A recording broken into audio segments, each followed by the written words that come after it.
Good morning, guys. Good morning. Happy Tuesday. And as promised, my YouTube channel is finally launched. I hope you guys enjoyed the first episode with Sade. She is amazing. We had such a great time. I can't wait to bring her back. But today is just going to be me. And tomorrow we'll have our special guest. And then Thursday we'll have our special guest. And Friday we'll have our special guest. But today I wanted to make announcements of what's going on. There's so much happening. And I want to give you guys all the information, all the tea Tuesday as well. So let me go ahead and start you off right with a dab of that coffee. Yes, Lord. Yes, Lord. So go ahead and get to the shits. The first big announcement is the winners of the HIV hoodie.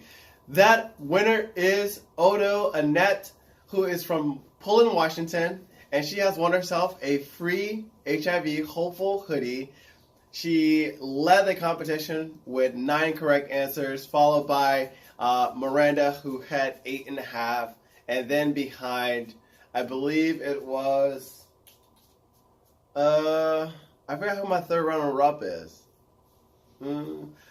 Anyways, thank you guys for giving such support and actually answering those questions and kind of making that a learning experience for both me and you. I think the best part about that week was that so many people really didn't know about HIV. And I'm not saying that in a bad way. I'm saying that like, wow, like I'm glad that I can take my experience and I can reach out to people I know who have helped me so far to help you guys. And I think that was the best part about it. It was so cool to kind of like have that conversation with you and then with them and then kind of like, it was like being diagnosed with HIV all over again, but like in a guilt way. And I feel like that's how it should be. And I think that's what we need to do. I think that's what we should do going forward. And I hope that we can continue doing that. So I thank you guys so much. I thank you all. But let's go ahead and go to the next topic. And our next topic is the hoodies.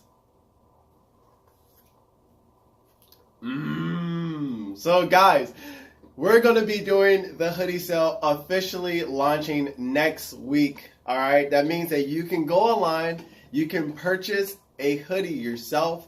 We're going to be going in the colors of gray, black, blue, of course, red. And I think one special other color. I want to say purple. I'm still figuring that part out. Because I love purple. First off, purple is my favorite color. But anyways, yes, we're going to be doing the sale of the HIV hoodies. I was able to get so much support from friends, from family, people I didn't know. I recently started this app, an account on this app called My HIV Team. And it's just a community of people who are HIV positive. And you know, they have come onto my other social platforms to show support, and I thank you guys for doing that. They're so kind. They have such great stories, and I hate to feel like I'm not sharing a piece of this with them, because this is also their story, because they're a part of this, and they were a part of it before I even found out I was HIV positive. So I just want to take some time and actually kind of thank them for paving this opportunity for me to have the courage to do this.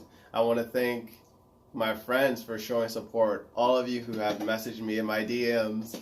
Like, I love y'all. I really do. And I'm happy that you guys are able to show your support. I'm happy that you're showing support for something that I felt so like so vulnerable about, like very, very closeted, if you will. Like I was closeted with my status. Like I wasn't very open about it. I think I kind of walked around the world and in my environments with HIV on my forehead, like just like that, y'all. Like I was walking around like, hi, this is me, like, and I think that I wasn't literally doing that. Like, come on. First off, I wouldn't even have any friends.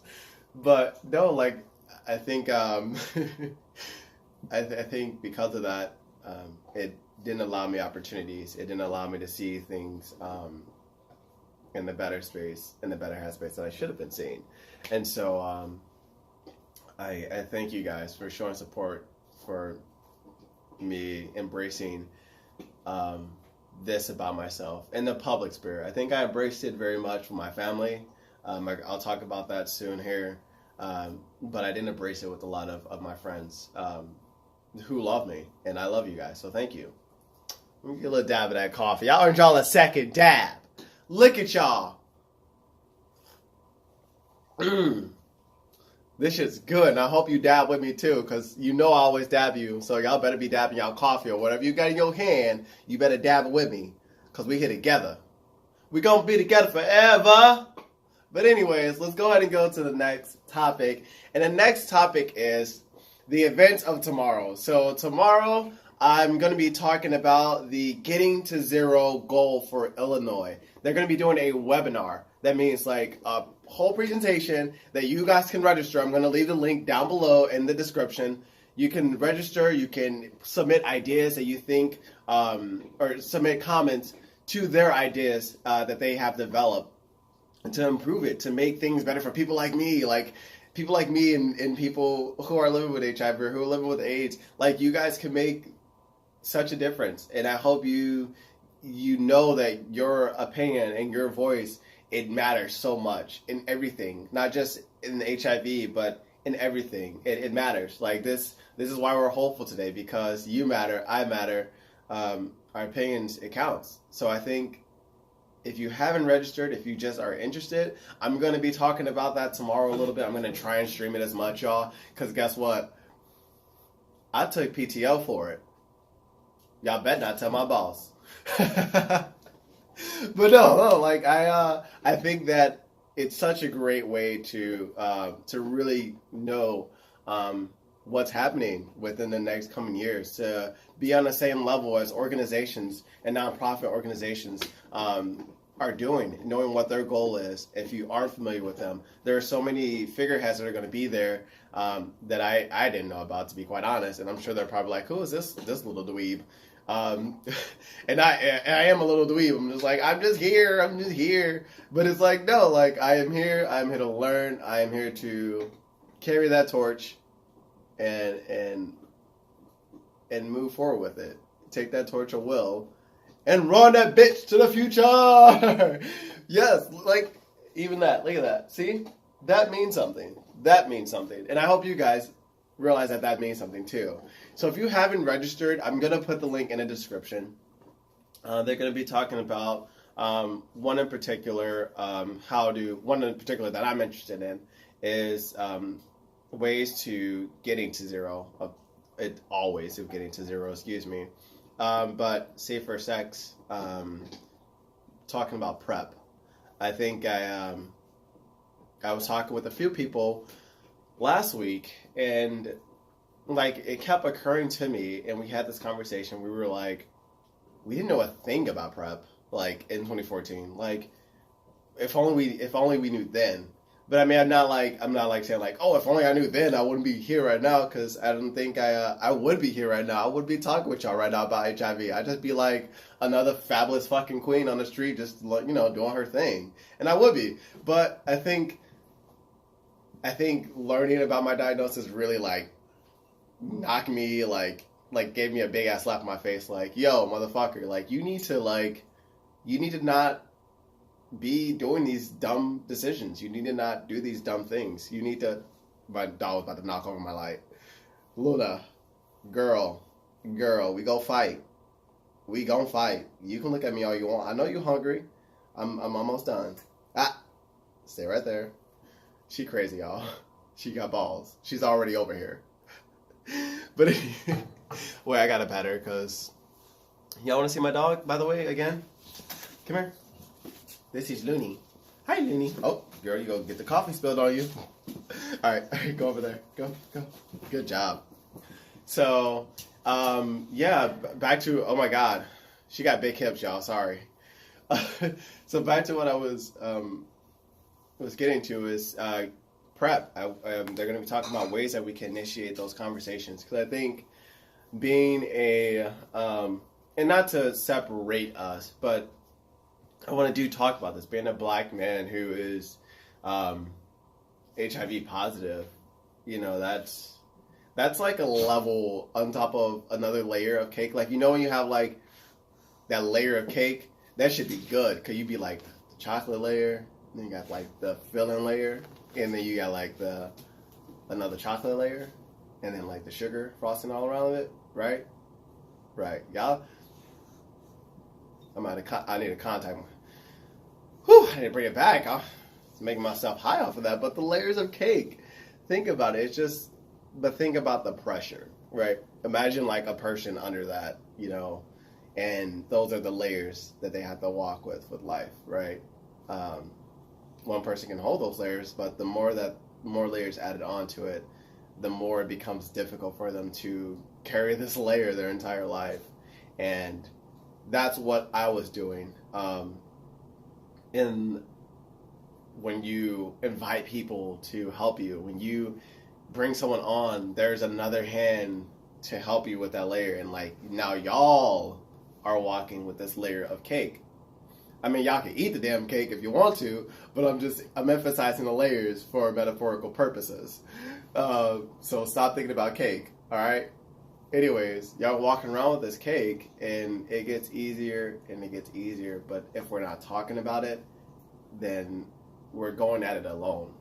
And one of the beautiful quotes I read the other day, and I'm not sure if I'm saying it correctly, but one of the beautiful quotes is, if you want to go fast, go alone.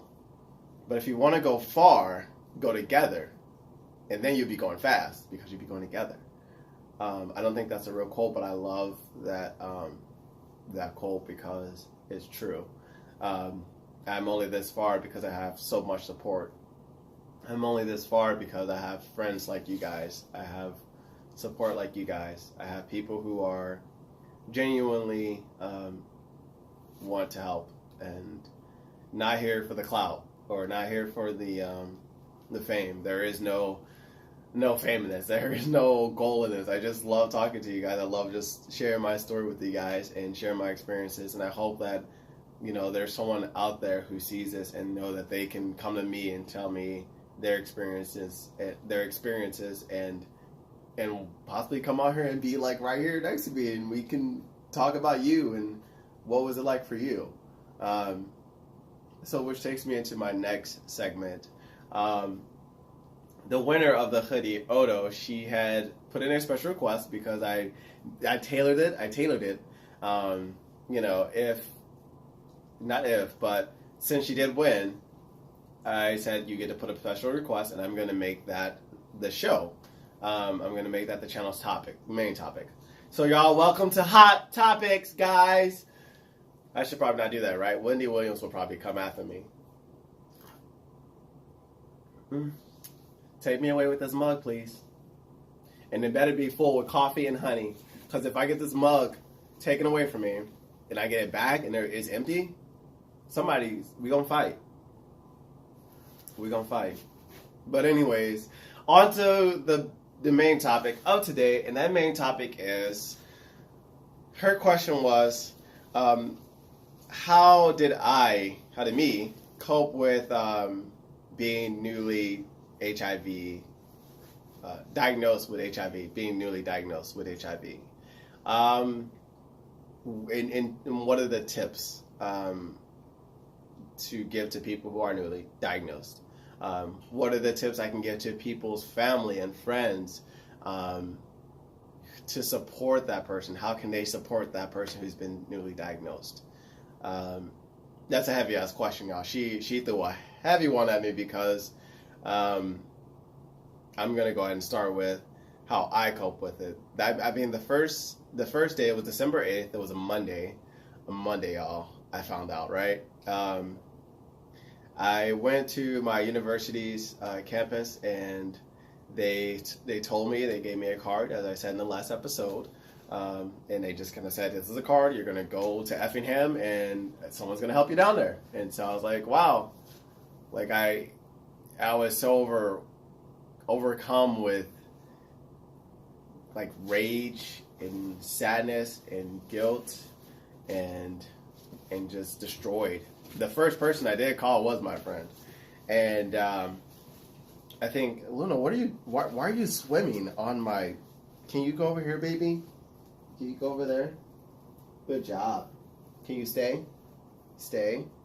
No. Stay. Stay. Stay. This is what she does when she wants attention, guys. She wants to cuddle. She wants touches. She's about to knock over this light. So be prepared. And probably my phone, too.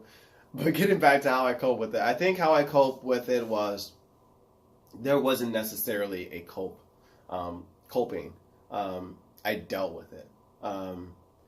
The first week I told my friends, and then I told my mom, and anyone who knows my mom gets news, and she's like this everywhere. Everyone's got to know. The whole family's got to know, because my mom is like, she's like me. I'm like my mom. Like, my mom likes to talk, but my mom emotions, if you know her well enough, and can show, like they show. But that was one of the things that like she had a hard time coping with. But I had so much support to deal with it. The thing is, like, my body, my mind, all of this knew I needed that support to deal with it, but I wasn't ready myself to deal with it. So I like forced myself to have the support system because I knew I just wouldn't make it. I think I knew instinctively that I wasn't going to make it, so I reached out to all my support systems to know that this is what I was dealing with, and that I'm not okay. And I think because of that, I was able to deal with it on my time. So I wasn't kind of like going to people and telling them like, oh, like I just found out about this. Like, oh, like what do you need? I'm here for you. What can I do to help you? Kind of thing. It was like, no, I kind of put it out there. People knew, my friends, and whenever there was something I needed, when I was ready to kind of like talk to them for that support and needed that support, like they were there. Like there was one incident where my friend, she had came over to my place. This is actually in my speech too, by the way. She had mentioned no. She had mentioned too, by the way. She had came over to my place. Sorry, my dog tried to jump over here. She's ridiculous, y'all. Like, she is extra. But anyways, because I'm extra too, so.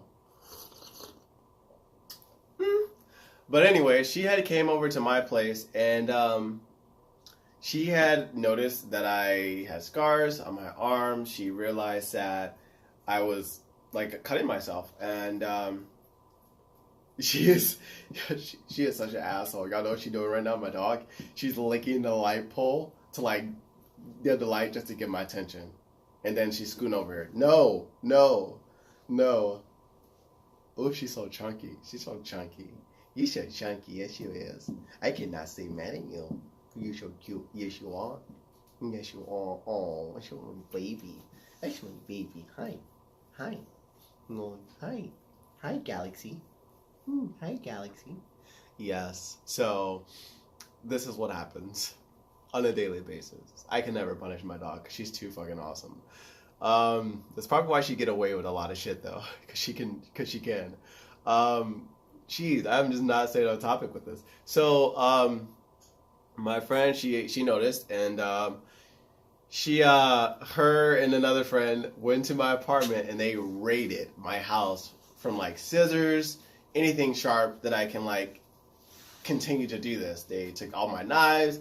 I literally have butter knives, cutting chicken with butter knives. And you know what? While I was cutting that chicken, I was like, I did this to myself. I did it to myself. This is what I asked for. And like, I never thank them. I love them. I love both of these girls so much because they really took care of me. And I didn't ask for it. Like I'm an adult. I should have been able to take care of myself. But when you're dealing with that, it's kind of hard to do that.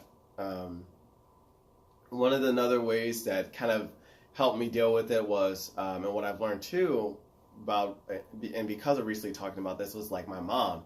My mom recently expressed to me that she had to be my rock. She had to be strong for me. She had to show that it's going to be okay. But she couldn't show how she was dealing with it. And we recently talked about this, and she kind of expressed to me like, she was devastated. She was hurt, and she had to hide all of that. And I'm sure a lot of people, my friends, had to hide that, who were close to me, had to hide that pain, because I was dealing with the pain that I was dealing with. And so that's going to be a topic, a week that we're actually going to be spending here in 2 weeks. I'm going to bring my family members each day on and kind of talk about how they deal with it, and kind of let them talk to me while talking to you guys about how they dealt with my diagnosis. Because my diagnosis not only affected me, it affected the people around me. It affected my mom, my brother, my friends, my family. Like, it just affected everyone, and I don't think when you're newly diagnosed, you don't think about that because there's so much in your head going on. I think when I first found out, I was like, I'm gonna die. So why do I even want to take medication? Like, I was doing so much like research, like background research on like what's the long-term effect of this medicine, this antiviral, on people's body. And at the time there wasn't a lot, and that scared me. And I'm just like, you know what? This is ridiculous. This is insane. Like, why do I want to do this to myself? Why do I want to put myself through this the next years? And I think I was constantly telling myself, give yourself a break. My friend would always say, you're allowed to give yourself a break. You're allowed to tell yourself not to think about this. Like, and then when it does happen, be messy. Just be messy, girl. Like, just be sloppy. Like, my friend, she would always tell me this. And she would always say, just be sloppy. Like, let that shit out. And, like, funny story, because I'm about to, like, tear up here because it's hugely emotional. Let me get this for it. Funny story is, this is the original diary I had that entire year. Like, I think years before, too. Like, I could show you guys, like, boom, like, 2015, I think. 2013, Sunday, September. And then I think we got to... Here we go. Oh, no. The first entry is December 29th, 2014. And when I tell you guys I was a mess, I go back and I read these pages of this stuff. It was messy. I love this though because I can go back and read this, and I cry all the time when I read this because that's a lot. You go back and you read, I'm just like, oh my Lord, I was dealing with a lot then, but I wasn't alone, which was the cool part. But I didn't really notate that in here. I talked about how I felt, and I think one of the things I would always mark was like, what's my percentage? Like, how much of me do I feel, right? So I stopped writing this back in 2017, right? So there's a lot in here. Like, this is like my, does he love me? Does he love me not? Does he love me? Does he love me not? So I think one of the entries I want to read off is like the last line actually is what I wanted to read to you guys. And it was the people I wanted to thank. This was put in here December 29th, 2014. And it said, I'm just going to read this last bit. I've been coping with my emotions and telling my mom, and telling my mom. That helped a lot. She told me something she never told anyone. I was glad I didn't go through with my suicide December 10th, 2014, because I would have missed some great people. Before I end it here, I want to thank Bryson, Odo, John, Olivia, my mom, Jess, Nick, Jake, my dog, and yes, Dalton. This journey has gotten 10 times harder, but I'm going to push through until I can't push anymore. My friend Odo said, let the emotions be messy, crazy, and nasty. It's the best time so that I can so that I can heal, so I can let the healing begin. With that being said, I say one day at a time. Heart, Dion.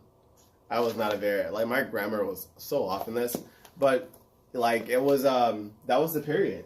You know, it was very much kind of like touch and go situation, and that's how I cope with it. Now, what I would suggest how family and friends can help someone who's newly diagnosed, and what someone can do when they're newly diagnosed, is always include your support system.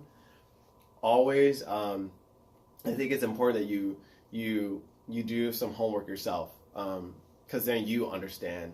Then you can go to your healthcare provider or your specialist and ask them questions that you're reading, because sometimes your specialist may not know this. You know, they're not always on their computers because they're helping people every day, and also outside of their lives, they have lives.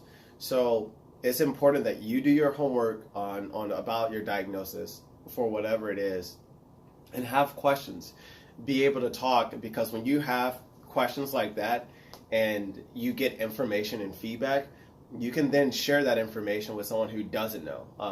Like, you can tell me, or you can tell someone who isn't positive, or someone who is positive, some of the resources that are available to you. But also, it's just trying to stay on top of it, because when you're not staying on top of it, you kind of feel like it's ruling your life in a sense. So I think it's important to dominate that information, because again, knowledge is power. It really is. So do your homework. Ask around. Don't be afraid to ask for help. Don't be afraid to reach out to organizations who have dealt with this for so many years. You know, since it first appeared. I think is a great way to get help. So if you are HIV positive and you aren't sure where to start, do some homework yourself. Ask those questions that you ask yourself, questions that you wouldn't normally feel comfortable asking. Be honest. Be honest when you go in and talk to those specialists or those healthcare providers, because they're there to help you. And when you're honest and you're giving the honest feedback, they can help you. They're not there to judge you. Just like Sade said yesterday, they're not there to judge you. They're only there to help you. And I think that's something we tend to forget. So my biggest tip is to always do your homework on whatever your diagnosis may be. I'm not saying go to WebMD and all that other great stuff. I'm just saying, like, look at verified sources. Go to verified sources, like organizations, different magazine outlets that can point you to organizations that are in your area, but also kind of keep you updated on different events that have been occurring. One of the magazines that I go to for a lot of resources, I'm going to bring it on to my set right now. 1 second. Is Positive Awareness. This is a really good one. If you guys, you've got the P and the A, you know, Positive Awareness. And then the second good one is Pause. Pause, I'm pretty sure you've seen, if you're like following my channel, you've probably seen like little like hands like, oh, we see you talking about HIV and positive, so let me go ahead and just scoot this in your timeline. But these are like great resources. Like I said, these are great things to review and to read about, to get people who are also, and I mean these issues, this one in particular, it just has a whole spread of people, not her, but like a whole spread of just people talking about, you know, their experience with HIV and how they're living. It's so cool, and how they're making a difference and how they're helping others. So if you don't have these, go ahead and reserve a copy. You can always go to your local healthcare office. I'm sure they carry these. Most times when I go to my doctor, which I'm going to be going to tomorrow, I usually raid their office for their latest copy, because I don't have a subscription myself, and they're always giving out free ones, and these are great resources.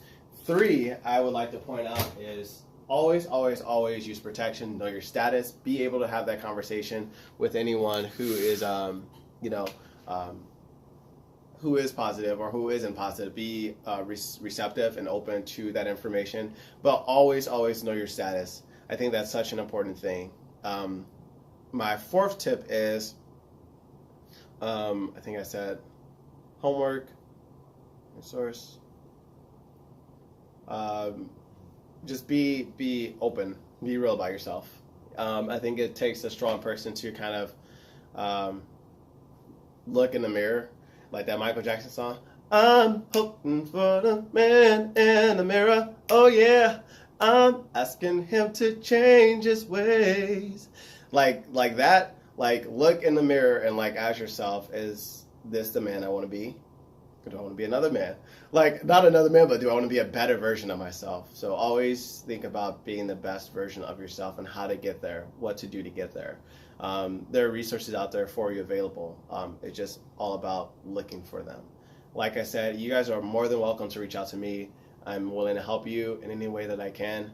I know this journey when you're first diagnosed is never easy to see, but there is a light at the end of the tunnel. There is, and you know that light's small, but guess what?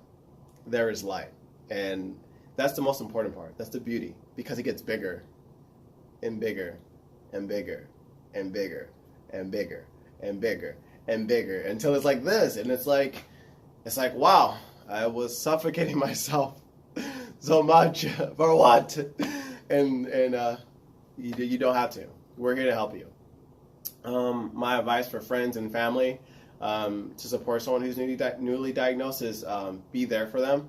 Not ask you to call them all the time, all this other great stuff, but be there for them. I think one of the things I realized how much my mom and my friends love me was they did not hesitate to call the police or the ambulance on my ass whenever I just was MIA. Like if they didn't get a response, they're like, he's fucking doing something that he should not be doing, and they would call him. I'm telling you guys, the police would break into my apartment so much in 2014 and 2015 from phone calls. They're like, yo, Dion, what up? Like, what you making tonight? Like, can we have some dinner too? Like, it was that much on that level. But I appreciate my friends and family for doing that, because I needed that. I was not in a great headspace, but I think it's important that the family and friends show their support vocally and through social media. We now live in a period that what you share is what you're in support of. What you speak on is what you're in support of. So when someone sees that you're talking about HIV, if someone sees you're talking about mental health, if someone sees you talking about fibromyalgia or cancer, we know you're in support. We know that you're supporting us, me, you're supporting everyone. So when you are a family member or a friend, be able to show that support to that person and be ready to help them. I think it's HIV, of course, isn't a death sentence anymore, but it can be a mental death sentence, if you get my drift. If it's not grounded with support, if it's not grounded with a lot of things that person needs, because sometimes there are stories where people end their life when they find out about their diagnosis, and that still happen even in the U.S. today. There are people who find out and they just can bear the stigma, they just can bear the weight, they can bear this new life, they just can bear it, and it's because they weren't seeing the support around it. They weren't seeing the breaking, the tearing down of the stigma. And that's what we need to do, and that's what I'm here to do with the Hopeful Hoodies. Like, this is in your face. Bitch, tell me this ain't in your face, because this is all in your face.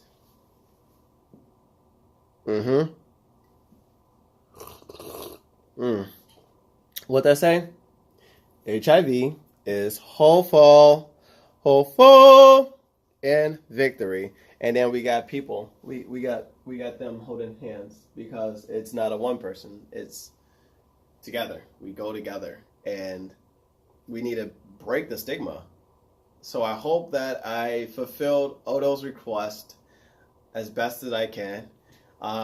Guys, come back here tomorrow, because we're going to be having a special guest from Positive Health Solution, a organization here in Central Illinois region that help people living with HIV and just help the general population with getting tested and actually getting to zero, of course. but also help administrating different services, healthcare services to the general public and people like me. So we're going to be having a very special guest. I'm so excited to be speaking with her. I'm going to be going to her office. I'm packing all this, and we're going straight to Peoria. And thank you guys for coming back to my channel. This is Dusty Lion. I hope you guys have a great Tuesday. And as usual, hopeful is the beginning. Peace.